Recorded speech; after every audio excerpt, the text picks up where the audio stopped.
आप देख रहे हैं भूतिया विला। दोस्तों, अगर आप चैनल पर नए हैं तो चैनल को सब्सक्राइब जरूर कर लें और साथ ही वीडियो को लाइक करके नीचे कमेंट बॉक्स में अपनी राय जरूर दें ताकि हम आपके लिए ऐसी ही भूतिया घटना और ला सके। तो चलिए बढ़ते हैं आज की कहानी की ओर। दोस्तों, एक नॉर्मल इंसान की जिंदगी में कभी कभार कुछ ऐसी घटनाएं जन्म ले लेती हैं जिनके बारे में जब वो पीछे मुड़कर सोचता है तो उसे यकीन नहीं होता कि हमारी दुनिया में कुछ ऐसी अजनबी चीजें भी हैं जिसके बारे में उसने ना ही तो पहले कभी महसूस किया था और ना ही कभी उनके बारे में ज्यादा सुना था। मगर ऐसा ही एक भयानक हादसा मेरी जिंदगी में दखल दे चुका है। जी हाँ, मैं आपको बता दूं कि मेरा नाम लक्ष्मण है और मैं तेलंगाना राज्य के निजामाबाद जिले का रहने वाला हूं। मेरे पापा एक बड़े बिजनेसमैन थे और उस समय मैं कॉलेज का एक स्टूडेंट हुआ करता था। मैं अपनी पढ़ाई को लेकर इतना ज्यादा सीरियस नहीं था। इसकी वजह मैं अपने पापा के काम में हाथ बटाना ज्यादा पसंद करता था क्योंकि मुझे अपने पापा के बिजनेस का काम करना बहुत ज्यादा अच्छा लगता था। ऐसे ही एक दिन में अपने ड्राइवर चाचा को लेकर अपने नाना जी से मिलने के लिए गया। दरअसल मेरे नाना जी की तबीयत इस समय बहुत ही खराब चल रही थी और मुझे भी अपने ननिहाल गए काफी वक्त बीत चुका था। इसलिए आज काफी दिनों के बाद मैं अपने ड्राइवर चाचा के साथ अपने ननिहाल की ओर चल दिया। मगर मेरे ननिहाल की दूरी मेरे शहर निजामाबाद से काफी ज्यादा थी, लेकिन मुझे इससे कोई फर्क नहीं पड़ता क्योंकि लंबे सफर को अंजाम देना अब मेरी आदत सी पड़ चुकी थी। मैंने ऐसे कई सारे लंबे सफर तय किए थे जिनमें मैं अक्सर अकेला रहता, मगर आज तो मेरे साथ मेरे ड्राइवर चाचा भी थे और उस पूरे रास्ते में करीब 7 घंटे का वक्त लगने वाला था। बावजूद इसके कि मेरी गाड़ी तकरीबन 125 किलोमीटर प्रति घंटे की रफ्तार से सड़क पर दौड़ सकती थी। पहले तो मुझे अपने घर से निकलने का टाइम नहीं मिल पाया और फिर जब टाइम मिला तो शाम के लगभग 7 बजे के करीब हो चुके थे। यानी कि हमें मामा के गांव पहुंचते पहुंचते रात के 2 तो आसानी से बजने वाले थे। शाम के करीब 7 बजे के आसपास में और मेरे ड्राइवर अंकल अपने घर से निकल पड़े, एक लंबे सफर के साथ साथ कयामत से भरपूर काले बादलों के नीचे खौफ को बुलावा देते हुए। वैसे तो ड्राइवर अंकल मेरे पापा के साथ काम करते थे, लेकिन कुछ दिनों की छुट्टियों के बाद वह वापस कंपनी में जाने वाले थे। लेकिन आज मैंने किसी तरह उन्हें अपने साथ जाने को मना ही लिया। साथ ही ड्राइवर अंकल से मैं किसी दोस्त की तरह ही बात करता था, जिस वजह से मुझे उन्हें मनाने में कोई प्रॉब्लम नहीं थी। हमारी गाड़ी अभी हाईवे के ऊपर पहुंची ही थी कि उसी वक्त मेरी नजर सड़क के ऊपर गुजरने वाली गाड़ियों पर पड़ी। मैं काफी बोर हो रहा था तो मैंने ड्राइवर अंकल से कहा, अरे अंकल जी, गाड़ी को थोड़ा स्पीड से चलाइए, बड़ी बेचैनी हो रही है।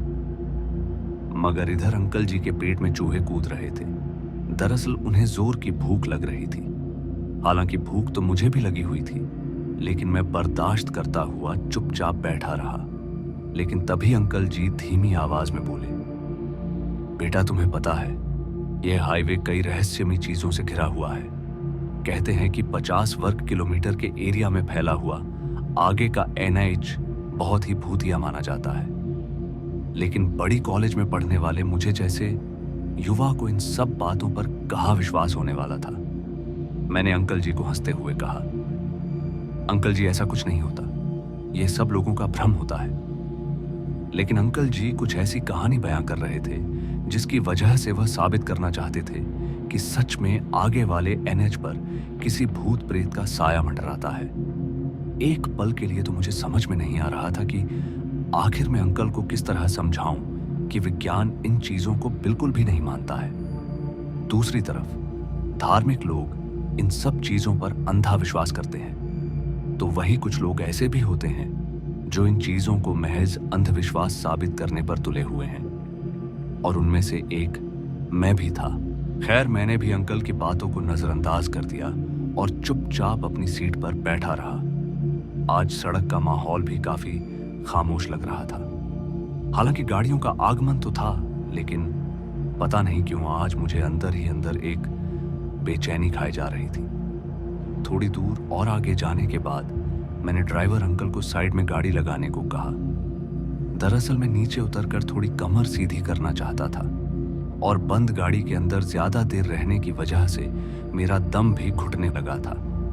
फिर मैं बाहर की हवा खाते हुए इधर उधर टहलने लगा, लेकिन मैं इधर उधर टहल ही रहा था कि मुझे सामने वाली सड़क के बीचों बीच कोई खड़ा हुआ दिखा, जिसकी आकृति एक नॉर्मल इंसान के मुकाबले काफी ज्यादा थी। पहले तो मैं काफी देर तक उस चीज की तरफ देखता रहा और बाद में जब ड्राइवर अंकल ने मुझे आवाज लगाई तो मैं जल्दी से अपनी गाड़ी के पास पहुंच गया। और गाड़ी के पास पहुंचने के बाद अंकल मुझे जल्दी से गाड़ी के अंदर बैठने को बोलने लगे, मगर पता नहीं क्यों उस टाइम अंकल इतने सीरियस क्यों हो गए कि वह तुरंत यहां से निकलना चाहते थे। ड्राइवर अंकल की आंखें सामने वाली सड़क की तरफ देखकर चौंकती जा रही थी, लेकिन वहीं मेरे हाव भाव एकदम नॉर्मल थे। जब मुझे लगा कि अब कुछ ज्यादा ही हो रहा है तो मैंने गाड़ी का फाटक खोला और गाड़ी के अंदर बैठ गया। उसी समय ड्राइवर अंकल गाड़ी को सीधे टॉप गियर में डालते हुए वहां से तेज गति से निकालने लगे। ये देखकर मैंने अंकल को कहा, अरे अंकल जी आराम से, आप गाड़ी कितनी तेज चला रहे हो। लेकिन इस बात पर उनका कोई रिएक्शन नहीं आया। उनका बस इतना कहना था कि यह जगह बिल्कुल भी ठीक नहीं है। मगर तभी ड्राइवर अंकल बोल पड़े, अगर हम कुछ देर तक और यहां रुके तो हमें कुछ भी हो सकता है। लेकिन मुझे अभी भी समझ नहीं आ रहा था कि आज अंकल को क्या हो गया कि अचानक ही वो बहकी बहकी बातें करने लगे हैं और गाड़ी अभी भी अच्छी खासी रफ्तार के साथ सड़क पर चल रही थी। फिर मैंने ड्राइवर अंकल को गाड़ी को ढाबे के पास रोकने को कहा, क्योंकि अब भूख बर्दाश्त से बाहर थी, क्योंकि हम दोनों नीचे उतरकर अब खाना खाने की फिराक में थे। लगभग 13 किलोमीटर का रास्ता तय करने के बाद मुझे राहत की सांस मिली, जहां पर हमारी गाड़ी 100 की स्पीड से ज्यादा दौड़ रही थी और अब जाकर अंकल भी थोड़े नॉर्मल हुए। हमें एक बड़े से पेड़ के नीचे एक अड्डा दिखाई दिया और उस अड्डे को देखकर ऐसा लग रहा था मानो किसी ने यहाँ पर ढाबा सेट किया हो। और खाने की सुगंध इस समय मुझे इतनी अच्छी लग रही थी कि मैं जल्दी से अपनी गाड़ी से नीचे उतरा और सबसे पहले उस दुकानदार के पास जाकर कहने लगा, अरे भैया जल्दी से 2 छोले भटूरे की प्लेट लगा दो। अब 10 बजने को आए थे और सड़क पर पानी बिखरा पड़ा था।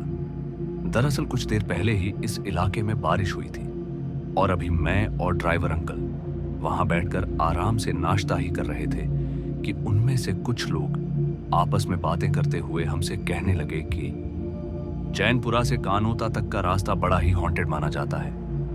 और यह वही रास्ता था जिसके बारे में अंकल मुझे बता रहे थे। दरअसल वह लोग आपस में बातचीत करते हुए यह तय कर रहे थे कि उनको इस रास्ते से जाना चाहिए या फिर नहीं। ड्राइवर अंकल लोगों की बातें सुनकर थोड़ी दहशत में थे, लेकिन दूसरी तरफ में इन चीजों में विश्वास न करने वाला इंसान था, जिस कारण मेरे चेहरे पर इनका कोई असर नहीं था। मेरा मानना था कि हमें उसी रास्ते से निकलना चाहिए ताकि हम जल्दी पहुंच सके। दूसरी तरफ अंकल का कहना था कि हमें भले ही थोड़ी देर हो जाए, लेकिन उस रास्ते से बिल्कुल नहीं जाना चाहिए जिससे हमें नुकसान हो। मुझे जल्द से जल्द अपने नाना के पास पहुंचना था, जिस वजह से मेरी जिद के सामने अंकल को घुटने टेकने पड़े। मगर उन्होंने उस रास्ते से निकलने से पहले कुछ शर्तें मेरे सामने रखी। ड्राइवर अंकल का कहना था कि उस रास्ते से गुजरने से पहले हमें गाड़ी की सारी विंडो को बंद कर देना है और भूल से भी विंडो को नहीं खोलना है, और अगर कोई अनजान शख्स हमारे आसपास मंडराता दिखे तो उससे बचकर रहना यही हमारी सावधानी होगी। मगर अंकल की बातों को मजाक में लेते हुए मैं उन्हें वहां से चलने को कहने लगा और अब हम गाड़ी में बैठ गए। लेकिन ड्राइवर अंकल बार बार मुझे सचेत कर रहे थे। उनका कहना था कि हमारी सावधानी हमारा प्रथम हथियार होगा। अगर हम सावधान नहीं रहे तो हमारी मौत निश्चित है।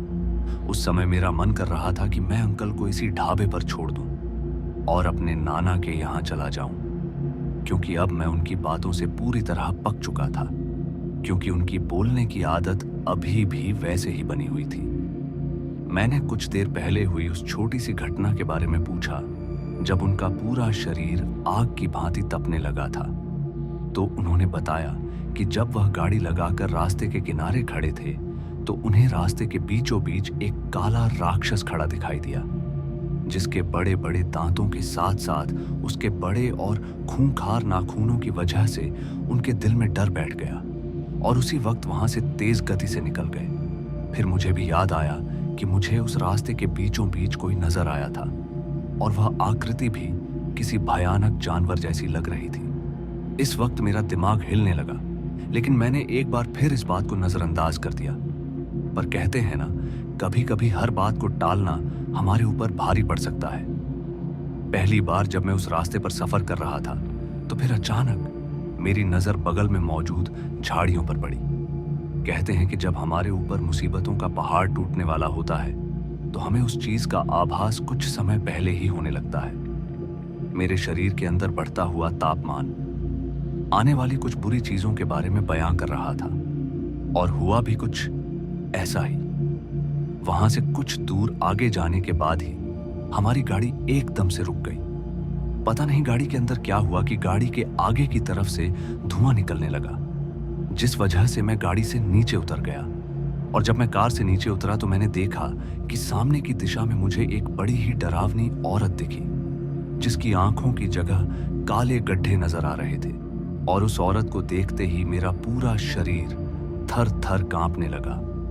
और उसी वक्त ड्राइवर अंकल ने मेरा हाथ पकड़ा और जल्दी से गाड़ी के अंदर खींच लिया। उन्होंने तुरंत गाड़ी को चारों तरफ से लॉक कर दिया।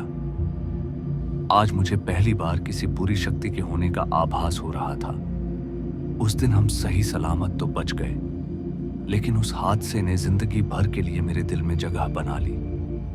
उस दिन के बाद जब भी मुझे किसी हॉन्टेड हाईवे के बारे में पता चलता है तो मेरी हिम्मत नहीं होती कि मैं उस रास्ते पर सफर कर सकूं।